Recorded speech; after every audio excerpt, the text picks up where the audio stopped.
कई दिनों से रखी हुई थी।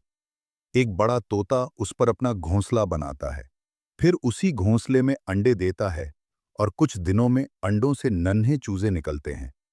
तोता बहुत खुश था। एक दिन तोता दाना लेने जाता है, तभी अचानक ट्रेन चल पड़ती है और काफी दूर निकल जाती है। जब तोता वापस आता है तो देखता है कि ट्रेन वहां नहीं है। तोता अपने बच्चों को हर तरफ ढूंढने लगता है। ट्रेन जा चुकी थी। तोता बहुत उदास होकर एक पेड़ पर बैठ जाता है। तभी वही ट्रेन उसी स्टेशन पर वापस आ जाती है।